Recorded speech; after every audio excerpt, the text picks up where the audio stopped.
No offense meant kay Attorney Oliver Moller ng Cebu, pero may ilang netizens ang nagsasabing hindi sila pabor na pilit siyang inilink kay Kim Chiu upang siya'y mapansin at magkaroon ng interes sa kanya ang publiko matapos na hindi siya umubra kay Michelle D.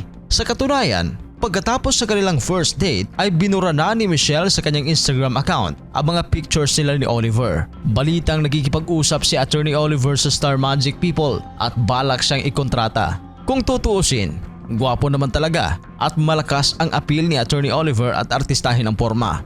Dagdag pa ang pagiging smart nito na tsak ikakadali ng pagsikat nito, lalo na kung may talent siyang ipapakita. Inihahambing pang itsura nito na may pagkakahawig kay Piolo Pascual. Kaya ayon sa netizens, huwag nang ipilit na ilink siya kay Kim Chiu dahil hindi naman agad paniniwalaan yun ng publiko. Kailangan muna raw patunayan ni Attorney Oliver na may talent siya at kayang sumabay sa magagaling na aktor sa showbiz. Not unless gusto lang niyang maging matinee idol at heartthrob.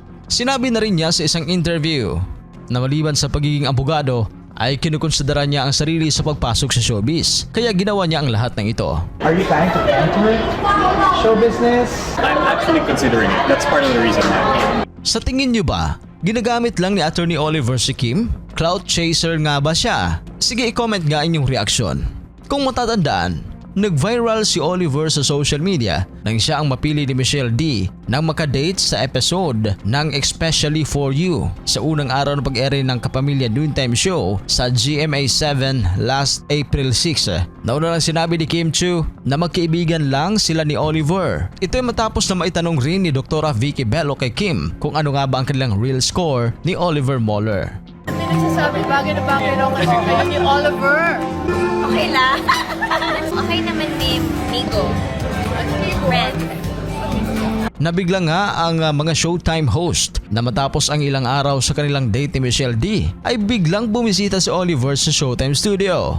Biniro pa nila ang abogado na si Kim talaga ang totoong sadya sa pagbalik niya. Kaugnay dito, mas pinili naman ng fans ni Kim Chiu na si Oliver ang kanyang makatuluyan kaysa kay Paulo Avellino. Inakusahan kasi ng netizen si Paulo na babaero. Si Kim at Paulo ngayon ay may pinagtatambalang teleserye, ang What's Wrong with Secretary Kim. Marami din ang kinilig sa kanila sa magandang chemistry at sweetness. Pero sinabi ni Ozzy Diaz kamakailan na ayon sa kanyang source, hindi na gaanong sweet ang dalawa matapos nga na pinagpare si Kim Chiu kay Oliver Moller.